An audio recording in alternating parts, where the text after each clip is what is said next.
And then there's another side of it that does free space optics. And this is sending communication through optical light, through actually coding the wavelength of light in a laser and sending that.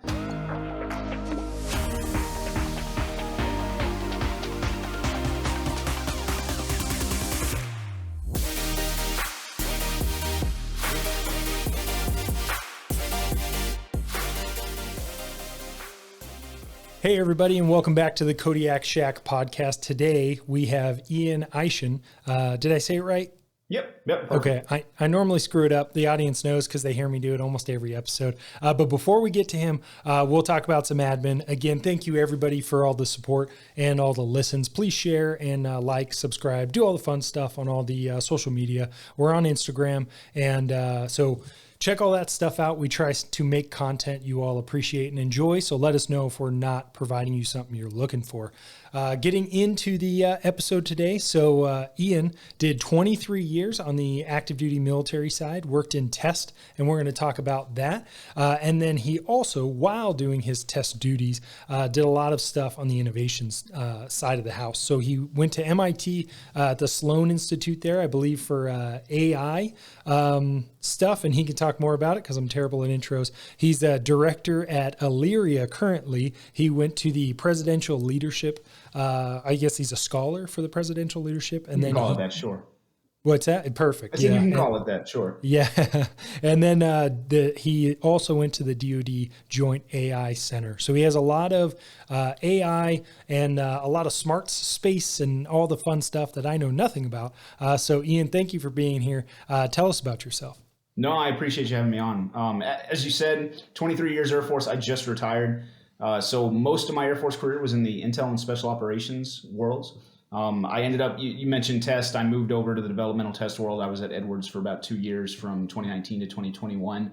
I started, if we're talking mainly on the innovation side, I started working that on the intel side of things and the special operations side back in around 2016, and was lucky enough to be stationed at Beale Air Force Base, very close to San Francisco and Google. And what ended up happening is the Air Force started a really large project with Google called Project Maven.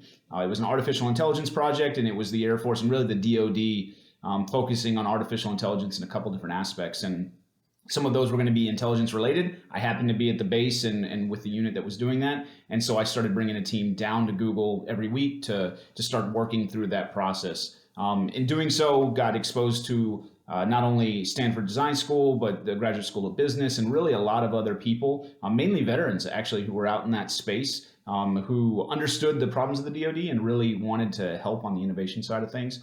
And so we started meeting up and started hanging out a little bit, and then we figured out ways to do a little bit more. That led to helping out with not only startup investments, but startup scouting, trying to find the right ones for the military. Moved over to Edwards, did it on the developmental test side. And so Edwards does all fixed wing developmental test for the Air Force. Other than the F-15, everything else is handled there. B-2, you saw the B-21 that just got announced and unveiled about a month ago. So that's at Palmdale, at Plant 42, just down the road from Edwards Air Force Base. Also, all of the AI and cyber developmental test happens there. The test pilot school is there. There's just the entire wing and kind of ethos and culture revolves around that test methodology. And the idea is that everything we're doing is really testing a hypothesis. And so there's no failure. It's, did we learn something? And we learned, does this thing work or does it not work? And I thought that mentality was a great one to carry on. From there, I moved on to the Chief of Staff's Strategic Studies Group. So working for General Brown and General Alden at the Pentagon. And our job was really to write emerging technology strategy, not only for the U.S. Air Force, but also for the U.K., French, and German Air Force. So I spent my last 2 years or so in D.C. working at that office, and we loved it so much, me and the family, that we ended up, I retired out of here and stayed in the local area. Awesome. So I have a lot of questions Sure. from your background. So first off, kind of talking about your experience at Edwards, how was it different? Because the Air Force is not an organization that's like, hey, throw something at the wall and see what sticks. So how different was it to go somewhere and say like, hey, we're not failing, we're just learning? How did that kind of change your perspective and your experience there? I think so. The perspective was always there. That's something I had done for a long time. What it did is it really put a solid structure behind the perspective.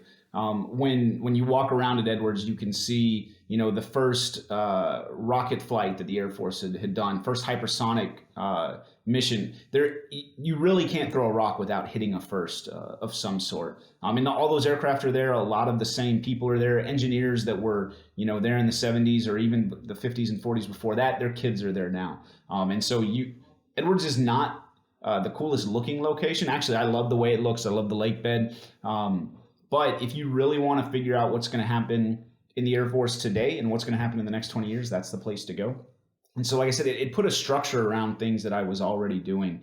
One of the things that was really focused on in the test community is, sure, you throw something at the wall and see what sticks, but you're doing that with a lot of work beforehand because you're opening yourself up to a risk. A good example is that B-21 that we unveiled about a month ago. It's going to fly for the first time. A test pilot is going to have to take off in that aircraft, and they have to assume that it's going to work and it's going to land safely. Now, they don't just throw it at the wall and see what sticks. All of that's being done in simulation. There's a lot of work being done to make sure that the structural integrity of that aircraft's where it needs to be. There's a lot of modeling in sim on the digital twin that's being done to try to make sure that it's going to do exactly what we think it's going to do. And then you have a test pilot who takes it up in the air and makes sure that it actually does that correctly. And so we've mitigated all the risk that we can mitigate using those digital twin modeling in sim, a lot of the different, like I said, structural design challenges and testing that happens there. At the same time, there is, at some point, someone's going to have to just step up and actually do that job.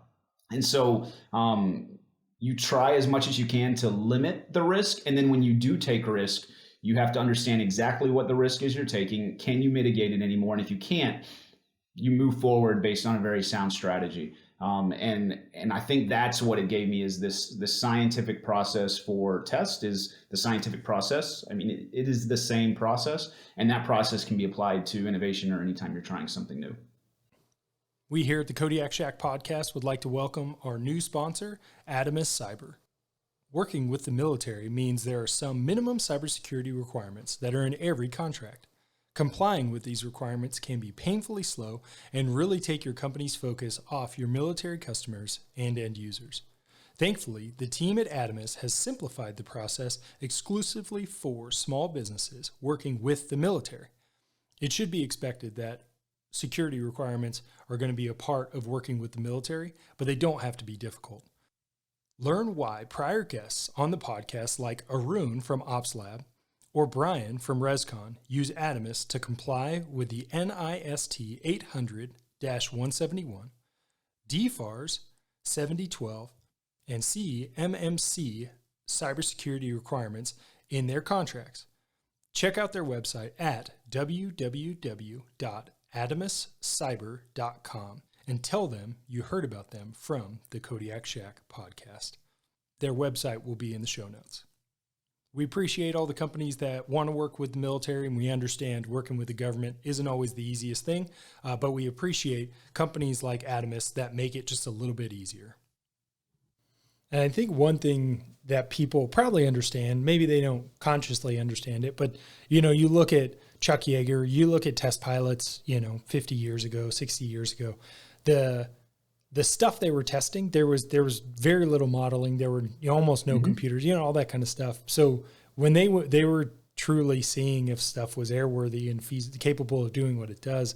But nowadays there's so much sim and modeling and all that going on, but everything's so much more complex. It's not just, can it fly? It's, can a computer fly it like an F-16 or an F-22, F-35? All of these things are fly-by-wire. So the pilot is not interacting with the flight controls.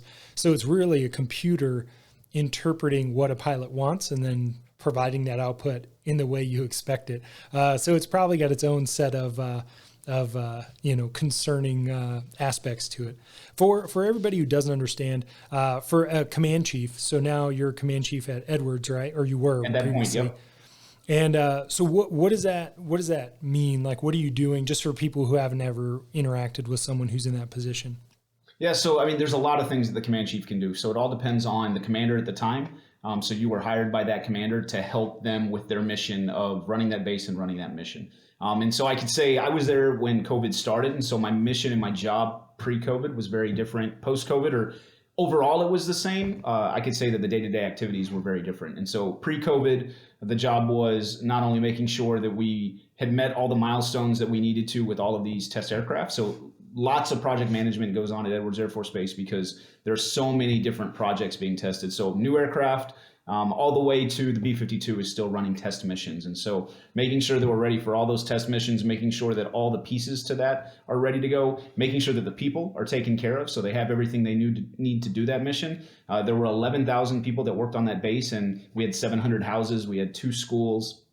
So making sure the schools, the CDCs, the fire stations, I mean, it comes down to almost a city manager type role. You're doing a lot of city management, all the way to operational support, to HR as far as the family support that needs to happen, and then working with the city. So luckily we had a lot of relationships developed with not only this Los Angeles, but Los Angeles County, Kern County, and San Bernardino County, because the base kind of rests right in the middle of these 3 counties, that when COVID happened, all of that changed. Our mission, we were still doing test missions, but a little bit less so because of what was happening with COVID and the amount of people we had at work every day. And a lot of that work was working with the local community to make sure that we were able to get toilet paper onto the base and make sure we could get food and chicken, and figuring out what was LA County about to do and how would that affect our base, what kind of decisions we were going to make at the base and how would that affect them. And then also Plant 42 is part of Edwards Air Force Base. And Plant 42, it's an interesting location because it's a government-owned, contract-operated base.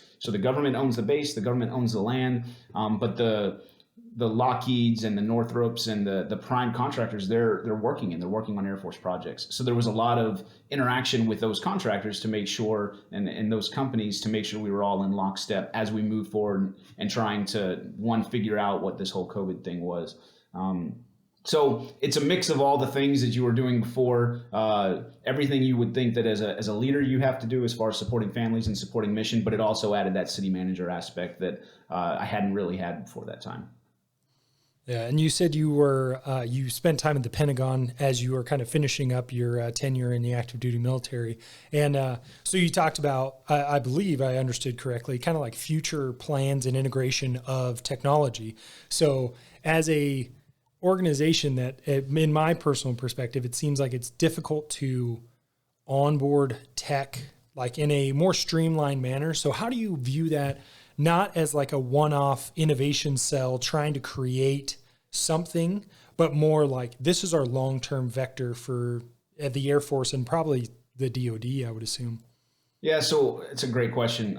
As I left Edwards, I was selected to jump on a team that General Brown, the chief of staff, has. It's called the Strategic Studies Group. So this is a small team. There's only a few Americans on the team. The other is the lead exchange officer from the UK, a lead exchange officer from France, another one from Germany, and then a liaison officer from Japan. And so our team was tasked with not only handling large-scale innovation things, so things like running the innovation SEIs or special experience identifiers, helping AFWorks with their momentum fund and some of the funding, the squadron innovation funds. We ran some large emerging technology products or projects. So if you saw Oura rings or Garmin watches running around the Air Force, our team was the one helping get that mixed in with a large prime contractor. Yep. So got my ring here, and we were building that in not only to try to identify the flu and identify COVID, but then use that and see how it can be used for readiness. A lot of the work that the Space Force is doing now, where you'll probably see headlines of using Oura rings and Garmin watches and these different wearable technologies to get rid of the PT test. It's a great thing. A lot of the things they're using were lessons learned out of our project. And so I say all that to say that our job was to look forward, to find ways in which maybe industry and commercial technology could help solve problems in the Air Force, and then connect them with the people who could make that decision. So we had some budget, but mainly our budget was meant to help teams at bases. So this is where the momentum funds came in, to help AFWorks execute that money in order to help teams across the Air Force scale ideas that they had. But we didn't have this set budget where I could say, hey, I want to spend $1 million on this or $1 million on that. What we ended up doing is doing a lot of meetings with different industries, with different commercial startups, just to figure out what was in the realm of the possible. And then when we were in meetings with Air Force Futures or A3 or A2 or whatever side of the Air Force it was, and they said, you know what, we're really looking at quantum key distribution, which is quantum encryption, essentially. They were interested in that. We could say, you know what, we've found 5 different companies. Here's what we think about them. You probably need to talk to these CEOs they're going to be able to help you through that and connect them. And then as those two, meaning that government organization and that commercial company, connected, and they said, you know what, we want to do something, we then had to have an understanding of not only acquisition, but how to spend money. And this is a long way of me answering your question. You said, how does this relate to, the airmen at any base trying to do a project? And it's all the things are about the same. You've got a problem you want to solve. You have a potential solution that you want to test or try, a hypothesis around it of what's going to work and what's not going to work. At some point, you have to spend some resources.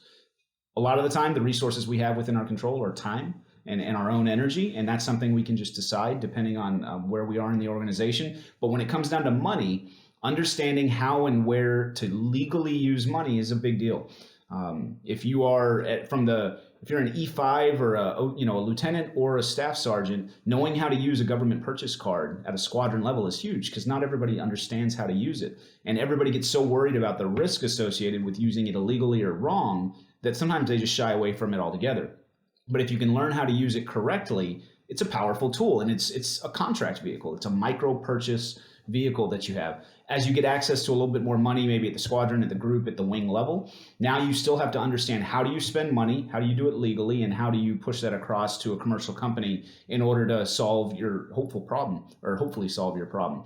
And the types of contract vehicles change and the amounts may change, but the entire process is the exact same. And that's something you start hopefully at the lowest level possible with the lowest amount of money. That way, when you make a mistake, you make a very less risky mistake. You make one that really doesn't affect too many people, and you don't make those mistakes, when you're talking about millions of dollars.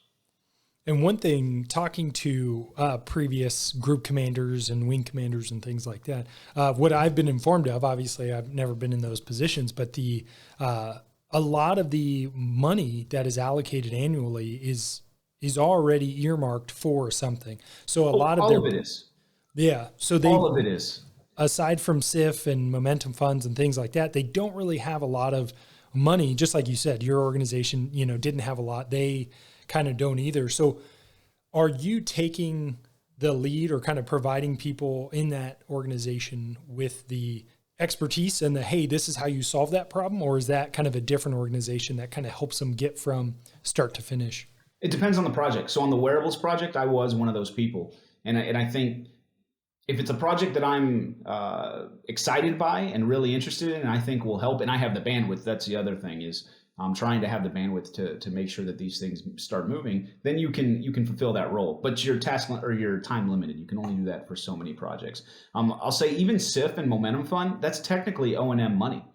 That was not budgeted years ago. So General Goldfein started that. That was with SIF, and then Momentum Fund started his last year in the position.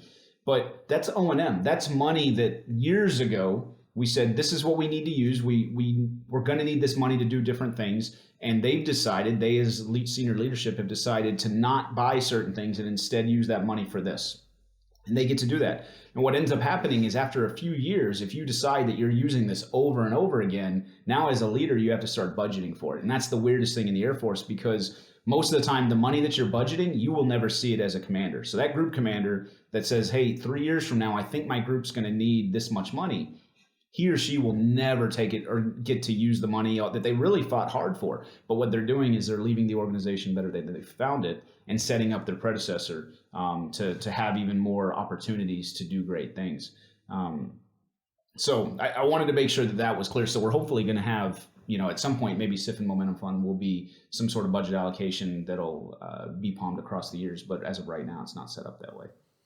And it's something that I know in my experience, I was an innovation lead at a base, and it was useful because it gave us the opportunity to actually, like you said, make some small bets, make some decisions, and actually do something rather than just going to the group, going to the wing asking the numbered Air Force for, to buy this thing, which just takes forever and ever. So that's good. And I think in my time in the military, active duty wise, was you definitely saw that they were making changes. They were trying to, not just do what we've always done. They're trying to change it, like you said, for the next generation, and hopefully people keep doing that, and we get some benefits. Down the road. I know you'll see it, especially if you look on social media. There's a lot of things where people are saying, the the Air Force as a whole doesn't care, and whether I don't think the organization itself does care. I think the people within the organization, 99% of them, want to do things differently and want to get rid of waste and want to, and by waste I mean wasted time and wasted processes and just bureaucracy in general. Those are the people. The people are in positions that are governed by an organization, and the organization itself is a bureaucratic organization. And if you think, I've got friends at Google and Microsoft and Amazon, and compared to the DoD, they're very forward-leaning companies, and they are. But if you look at some of the things that they try to do within those companies, they can't move the needle, and that's because the organization is really large. Microsoft is a massive organization with a lot of checks and balances and governance. And that happens as a company grows from 10 people to 50 to 100 to 1,000 to 100,000 people. They start developing processes for efficiency. Those processes are built for efficiency. They're not built to do new things. And so even we look from the inside of the Air Force at these outside companies and think that they can move mountains and do these crazy things. And when you compare them to the DoD, they can. But when you compare them to other companies, sometimes they have a hard time doing it because of efficiencies that were created in the bureaucracy. They keep some of those things from happening. Yeah, and I think I would tell some younger people when I was still active duty, and they would say, why didn't the Air Force do X, Y, and Z? And it's at some point you just have to not expect the Air Force to be something it's not. Like, it's a military organization. It's large. That's a good way to put it. Yeah, because you can't want it to be what you think the solution is, because one, you probably don't know the whole picture as a captain in a fighter squadron. Yep. But two, like you said, like at some point the organization is so large, every solution cannot be bespoke. It has to just be a generic solution to a problem. So, did you have one more thing? No, I loved how you phrased that. Even as I was deciding whether to exit the Air Force or not, I wasn't at a point where I was disgruntled or mad at the Air Force. I'm very thankful. Where I am today is because of the 23 years I spent in the Air Force, and where my family is today is because of that time. At the same time, I moved out to DC, and quickly the Air Force asked me to look at moving again. And that wasn't something that worked well for my family. And so I had a son in high school, and he had just got to start his freshman year when we moved out here, and he was actually doing really well with it. And so I couldn't rip him out of that. And so there was a point where the goals and my priorities within me and my family did not align to what the Air Force offered. And so it was time for me to make a change and to exit now. And I'm glad I did it at a time where I wasn't disgruntled, so I could leave on good terms and be really happy and thankful for my time. And it no longer aligned with what my family needed. It did for so long. It's provided a lot of great things for my family, but at this point it doesn't. I'm still staying on to help with some things in a we'll call it a volunteer capacity, to allow me to kind of focus on that mission-driven organization at the same time while adding stability for my family. Yeah. So we'll kind of jump into some of your experiences before we talk to Aalyria. But so you Defense Ventures fellow. So we'll talk a little bit about that. But then in addition, just kind of expand upon some of the experiences you got while you were in the military and kind of how they helped shape your perspective. Yeah, I think everybody in the military is the sum, and really of any organization, is the sum of all of those experiences. You're the only one who has the experiences that you have. Some of the unique ones that I was able to jump on is I helped build this program called the Defense Ventures Fellowship. It's an AFWorks-led program. And the idea was, what if we put people, instead of SkillBridge, by the way, great program, but you gain this really great knowledge and network, and then you leave the Air Force, which is great for you as you transition. But what if we did that a little bit earlier? What if we hit you when you were that lieutenant or that staff sergeant? We put you in a company, we let you hang out there and learn blockchain or venture capital or some sort of emerging technology. Then you come back to your unit with that knowledge and network, so that when that unit has problems, you can help them solve those problems. And you come with a completely new maybe way of thinking, approach to a problem. You get to add value to the organization in maybe a way you couldn't before. I was able to send a lot of people through that program when I was a command chief, and finally when I got into a staff position, I was able to experience it for myself. And so I went to a venture capital firm in New York. It was called Insight Partners. They do SaaS-based, so software-based investing, and they've got about $90 billion under management. And all that means is they're big and they move a lot of money around. And what it allowed me to do is scout companies. I got to dig into about 60 different companies and look at their tech, figure out what was good, what worked, what didn't, meet their CEOs, meet their teams, actually go through the process of investing in those companies. And so you get to dig into all the guts of the company, every legal issue, everything they're doing, every piece of tech, and analyze that company and say whether you think that company is going to be worth money in the future or not. And then if so, that venture capital firm will invest money and then help that company grow. That allowed me to scout a lot of technologies, meet those CEOs, understand what was in the realm of the possible on some cutting edge technology. And then I brought that back to my active duty job in the Air Force and used that to help connections across Cybercom, AF Cyber, the A staff, and so the headquarters staff in the Pentagon, along with squadrons and groups. So when I was going around the Air Force and I heard of a problem that somebody was having, instead of just having this Rolodex of military members and government civilians that I could send them, I could say, you know what? You should talk to this CEO. He's actually, working on a similar problem and he's got a really unique solution, and connect those two people.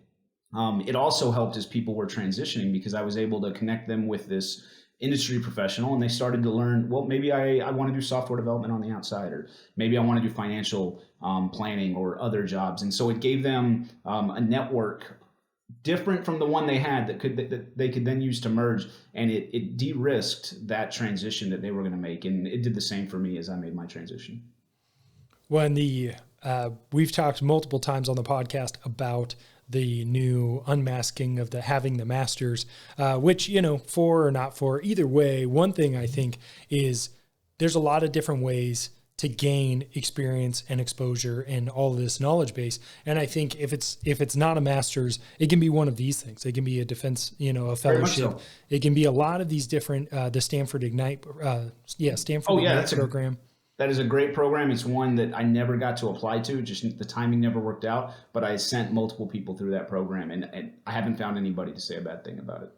And I think that's something that we have a lot of younger, we have some fighter pilots my age and a lot of younger military people who listen to the podcast. And one thing that I try to do is, when I was a lieutenant, a captain, I didn't even know there was anything other than flying, SOS, yep. ACSC. And now it's, all these different organizations and opportunities that, whether it expands their horizons in their career field or just in life, they're all good opportunities, Yeah, I haven't found one that won't help you in the military, even if it just gets you to think a little bit differently. So even if the opportunity doesn't sound like it's flying aircraft or maintaining aircraft or perimeter security, these things that are really easy to figure out how they apply to maybe your job in the military, I can't find one that won't help that person as they move forward in life, in positions in the military or outside.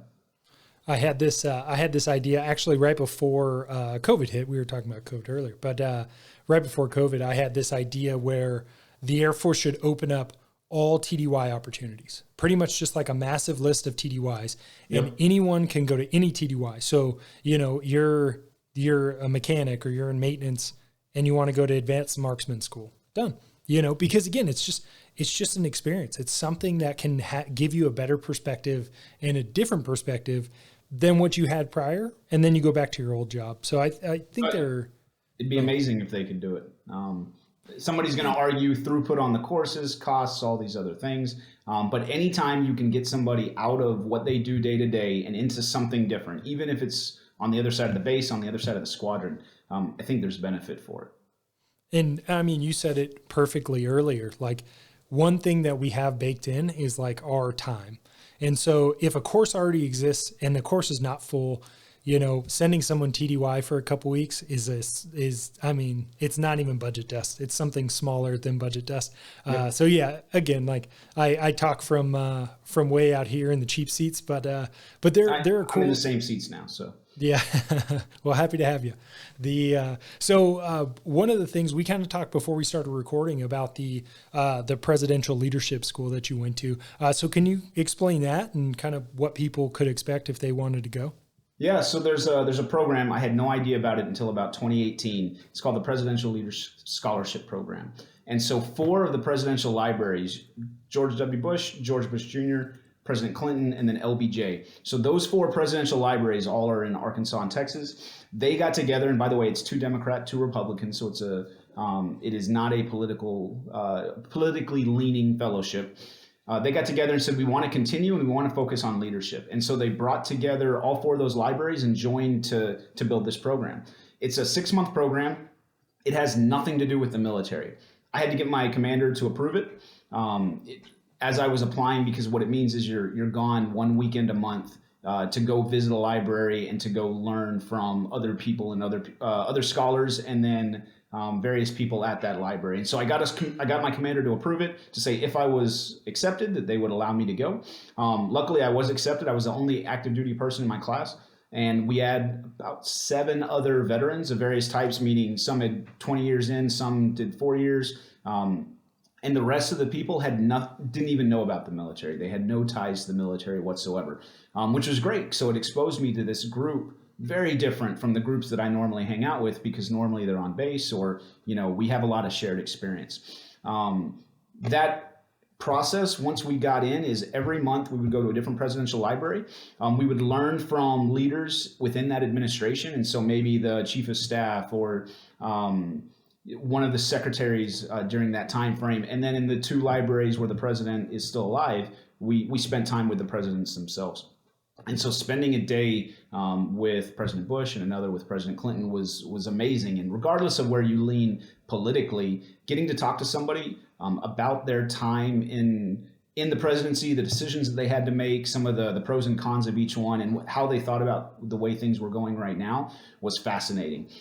We were there, we started last January, so we started as the Russians started to build up on the, not just Crimean or in Crimea, but on the Ukrainian border, and then as they actually moved in. And so being able to talk to President Clinton and President Bush about prior instances and interactions between them and Putin, and just Russia in general and NATO, it was massively valuable. And so being able to use those lessons as part of your leadership journey, I think, was amazing. And so that was a 6-month program. After that time, you move into alumni status, which I am now in. So every summer, applications come out. So over the summer, applications for the 2023 class came out. They were selected in December, and they start this week, actually, in their first module, they call it. So their first grouping of programming is happening in DC. And so I'll go have dinner and hang out with them this weekend to get to, hang out with the people they're hanging out with, listen to the speakers that they're, speaking to, and have dinner and share some time with them. And that'll continue.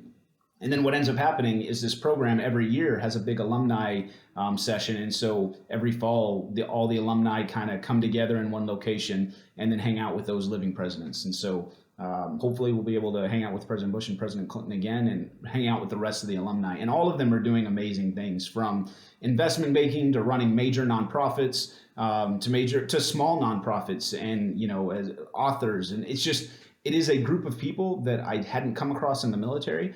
They're all very mission driven, but they chose to push that passion into a different direction by helping the homeless or less fortunate, or suicidal ideation. I mean, just a wide swath of causes. And then all the alumni help each other with their programs. And so it's one of the greatest groups of people that I've ever been able to hang out with. And I can't recommend that program more. Yeah. Well, awesome. I mean, it sounds pretty amazing. So I know it's probably going to be difficult, but if you had to pick, what was one of the most impactful programs or experiences you had, whether it was military or outside the military, that really affected the way you kind of do things, or affected how you perceive things or live your life? You're right. It's hard to pick one. It probably would be basic training, and it's hard to say whether, that had such a profound impact because I was 18 years old and it was just that time where you're kind of looking for something new. But I wasn't a person who, grew up my entire life wanting to join. My parents were not in the military. I didn't know much about it when I joined, and I ended up joining it after. That was it was a game changer of an experience for me, and it put me on this path that I'm on now. And I think everything that I've been able to do and provide for my family has been because of that decision. I've had fun courses. I've had really cool deployments. fun deployments and really hard deployments, but great missions. I've been with a lot of great teams and units, but I think if you put one experience, that probably was it. And then from there, there's been plenty of others. Both programs that we talked about earlier were huge for me, but I only have a couple. I've only been in that PLS program for over a year. So I've got a year to go on. I've got 23 years to see how that one decision has kind of put me on a certain path. So if you ask me in 22 more years, maybe I'll say something different. All right, we'll put it on the calendar. Well, I think that's amazing, and I think it goes to show how much like joining in the military and serving and doing those things can just affect your perspective in your life, because it's not that common. Like you think it's common because you work with a ton of military people, but then in the real world, when you don't live in a military town, you realize how few people interact with military members. Yep. And it's cool. And I think luckily I've only had good experiences with people who, see me in uniform and they're appreciative, it's not something crazy. Aalyria, let's talk about, so how'd they get started? What are they working on? And then we'll do a deep dive into AI after that. Yeah. So I was fortunate. So like I said, I just transitioned out of the military. So there was a team at Google. Google has this place called Google X, which is it's kind of their innovation lab. It's where the kind of weird ideas go, and they build them there and they figure out if they work. So Google was building this thing where they build really large stratospheric balloons and try to use those balloons to float them over a country and provide internet to that country. And so it came in really handy. So this was an operational capability for Google for many years. It came in really handy after any sort of natural disaster because they could float this new, it's almost like cell towers, internet, all these things, and just communication, and put it over a country. After a while, my CEO now, he decided that he wanted to buy this technology. And so he bought the technology and brought it into this company, Aalyria. And so the company does two main things. It's a Google spinout, but it's not part of Google anymore. It's a separate company. But one is it orchestrates large communication across the air domain, sea domain, space, and builds an architecture that can continually morph. So if you've heard of self-healing mesh networks, you'll hear that word in the military a lot, or that phrase. That's what the company does. And then there's another side of it that does free space optics. And this is sending communication through optical light, through actually coding the wavelength of light in a laser and sending that. And so sending really high data transmit rates through lasers, through really long swaths of territory. And so those are the two things. And when you mix those things together, you're able to provide some really high level communication to places that didn't have it before. Or if they did have that communication, it adds resilience and optionality between those layers in a way that they didn't have it before. And these, maybe I'm misunderstanding, but in my brief investigation, it's a surface to surface transmission. It can be an air to surface transmission. It can be surface to space.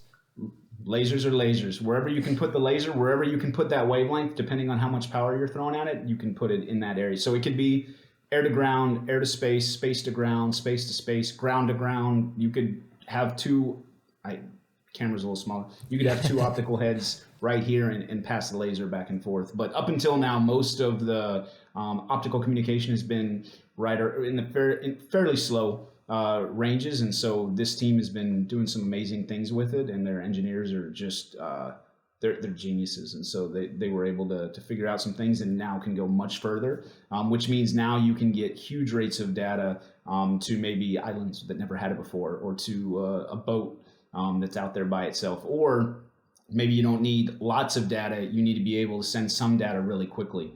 And so instead of waiting to download a bunch of data off a satellite, you can blast it all very quickly. And so that company was coming out of stealth mode as I was transitioning out of the Air Force.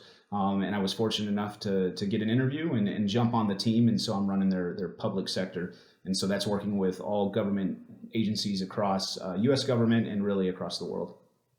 Well, and the reason I ask is because now, a lot of times we're talking about light. So like line of sight. So beyond line of sight is that capability where theoretically you can send it as far or as as far around the world as you need if you have ground to something in the air or space and then back to the ground, I assume, or Correct. how? So with enough Yeah. relay stations, and this is how, beyond line of sight works, as long as you have those relay stations, you can send signals wherever you want. And so what you'll start to see is a lot of the RF communication that's in space right now and even on the ground right now will start to transition to optical communication. Optical communication it allows you to share spectrum. When you have two things right next to each other and they're both pushing RF, they could very easily unintentionally jam each other. And what ends up happening is you have unclear communication. And so if you have site to site, so laser head to laser head or optical head to optical head laser communication, very small beam, you can send a lot of information very easily, and it's much lower power. Yeah. And then, I mean, how does weather, like, was it diffusion, all that kind of stuff? I assume it plays into It does. some aspect of it. Yeah, so mist, moisture, any of that in the atmosphere, anything that changes the atmospheric conditions will affect a laser. You can change the way the propagation of the laser. You can change the actual bandwidth of the laser or the wavelength. And so there's a couple things you can do. And then there's certain things, if you stand in front of it, there's no way that you're penetrating skin or some of these other things, at least with most of the lasers that we use right now. But it allows you to communicate in situations that you may not have been able to communicate before. So now we talked a little bit about AI and quantum type stuff. So are these going to work together, or are these going to be kind of, because obviously quantum computing, all that stuff is a lot of data transfer, and I would assume. So how are those working together, or are they not? So AI and quantum specifically working together? No, well, sorry, the laser kinds of transmission of data and everything like that. Yeah, so laser communication I think works really well with quantum, especially if you're it's called coherent light. So you're actually sending photons back and forth, because if you do it correctly, you can keep the state of that photon, which is what you need for the quantum state to continue. And so what you're going to see on the military side right now is there's a lot of research being done on quantum computing, which is great. But what you'll see happen a lot more right now is quantum sensors. And so sensors that are able to be way more refined than your standard sensors using quantum theory. And then you've got post-quantum cryptography. And so this is encryption of data in a way that protects it so quantum computers can't open it up, essentially. It's a wide overview of the science behind it, but those are two sectors of the quantum world that are commercialized and are able to be used right now. And so you'll see a bunch of companies spring up, and you'll see the military working on using both those technologies right now while they're doing all the research and development on actual quantum computers. And it's my understanding, and it definitely could be wrong, that once like quantum is around and commonly used, I don't want to say, I guess commonly, but is able to be used, like most encryption, everything that is now currently secure will be pretty much hackable. That's the thought is, because those quantum computers are able to use those qubits, that's the bits that it uses to try so many things so quickly, you can brute force through a lot of the encryption. But what'll happen is every time we develop a new technology that can break encryption, we develop a new encryption, and then we develop a new technology. And so it's this stair-step approach. Before we had the encryption we have today, we had others. And so if we go back to Enigma machines, and if we go back to code talkers and all these other types of encryption, so there'll always be people who write code, and by code I mean in this sense ways of keeping things secure, and then there's going to be other technology that comes out and beats it. And it's just how fast can we move. And when we get back into military acquisition, making sure that we have a acquisition pathway and we have a contracting mechanism to stay ahead of whatever the threat is. And then you see the same thing happening in the artificial intelligence space. So we had people in the military talking about artificial intelligence for the last 30, 40 years.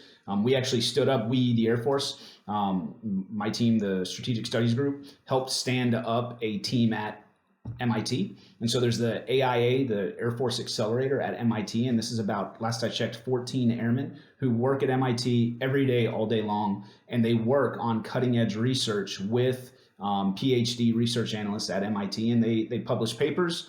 They also run a lot of the AI training for the Air Force. And so some of your people may have gone through some sort of AI training, whether it was in Boston or on Digital University, on their own computer. But that team, enlisted officer and civilian, have been the ones building that training and making sure that they advise the program offices, the Secretary of the Air Force, the Chief of Staff of the Air Force, as new AI technology comes to play, so they can help make sure that whatever we're buying, whatever we're doing, we'll call it, is AI informed. They understand what the realm of the possible is when they're making these purchases, and when they're trying to develop these capabilities. And so that's slowly expanding as we get more people across the Air Force and the DoD trained in artificial intelligence. There's talks of maybe having a civilian specialty at some point, meaning an actual civilian job series for that. And so as any new emerging technology unfolds, you'll start to see the kind of the workforce shift in that direction.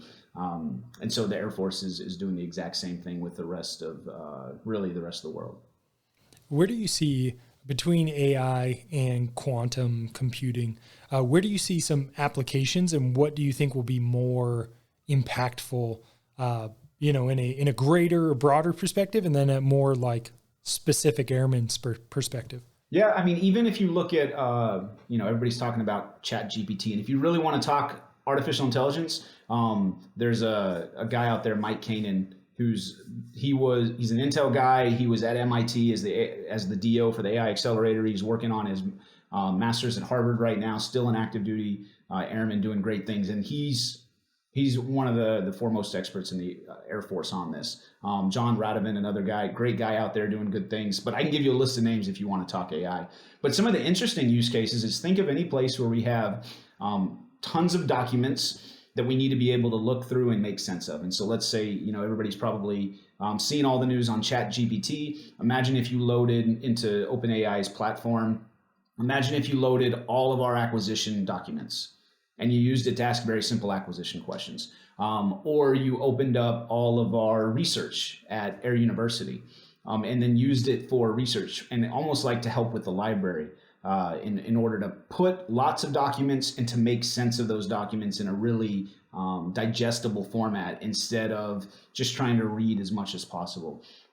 So those are use cases you could use right now. Imagine taking all of the doctrinal documents that we have across the DoD, putting them together, and then seeing where there are pieces that contradict each other. Because some of these things are built over years, and it's some subsection rule somewhere. You could do the same thing with patents, really any situation where you have tons and tons of information, and it's really hard for one person to understand that information. The military uses it right now. There's aircraft and there's satellites that go and take pictures all over the earth. Imagine if you're one of those imagery analysts that have to look at those pictures every day, and all the pictures you looked at today are just clouds. You're not even looking at anything. You open it up and it takes forever to open, and then you look at it and it's a cloud and you have to go, nope, not reading that one. And imagine your whole day looks like that by using object detection essentially, but a version of AI. What you could do, and what we do is we take those pictures, we analyze them all real quick to say, is it clouds? Is it not clouds? If it's not, now I'm going to have an analyst actually look at it. Is that something worth spending their time doing, instead of having a first line of defense of somebody having to open all those files? And so there's lots of little use cases like that. And I say little, meaning they only use a portion of AI, this large behemoth of a technology, but they actually provide a lot of value for people across the Air Force. And so more of those use cases will continue to come up as the technology gets greater. When we've seen, because talking about just spending man hours to find the answer, we've talked about previously in the podcast about how debrief, test debriefs, or just any, flight debrief in the fighter world is literally just painstakingly poring over, your avionics and your displays, and then the God's eye view flight of the aircraft. Yep. And and it'd be like, man, it'd be great if we could just give specified criteria and then the AI tell us where we deviate, Yep.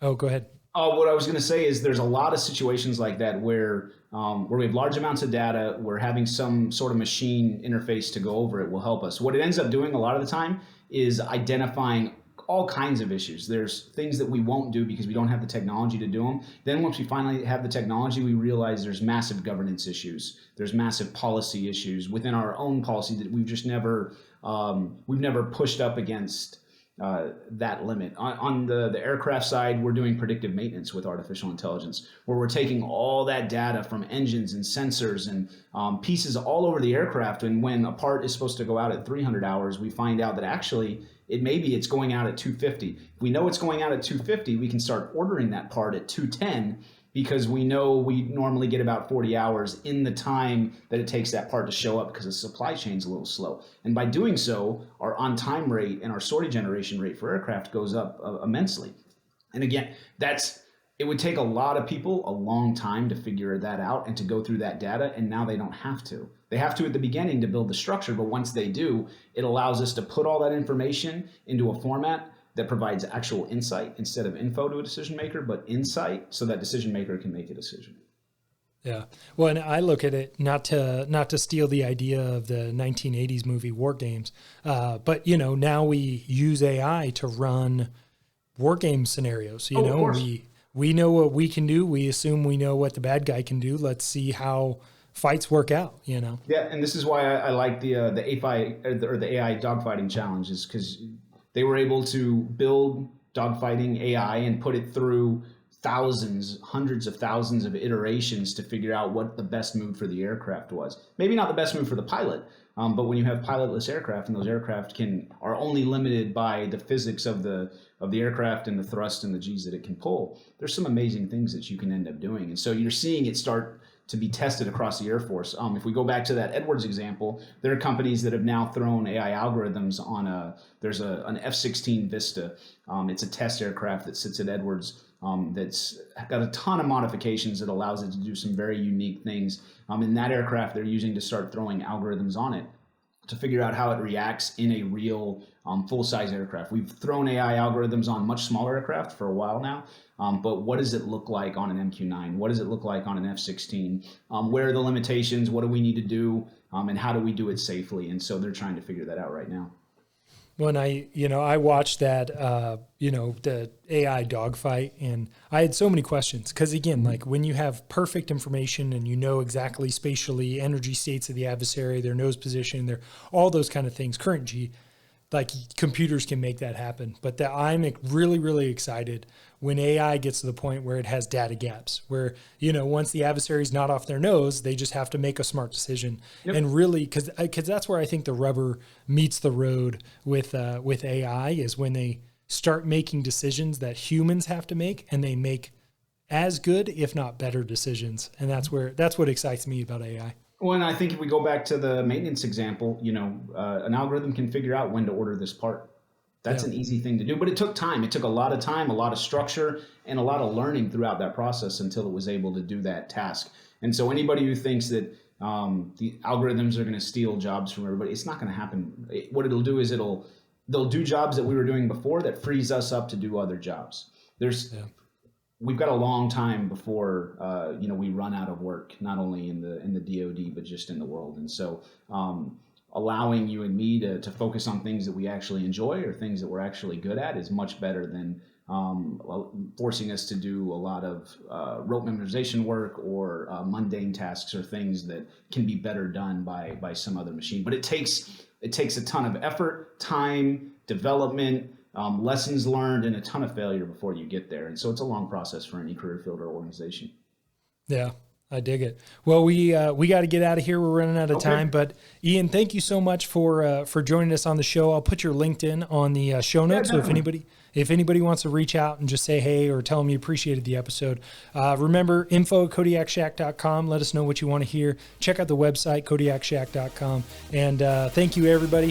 Thanks again, Ian. No, appreciate you having me.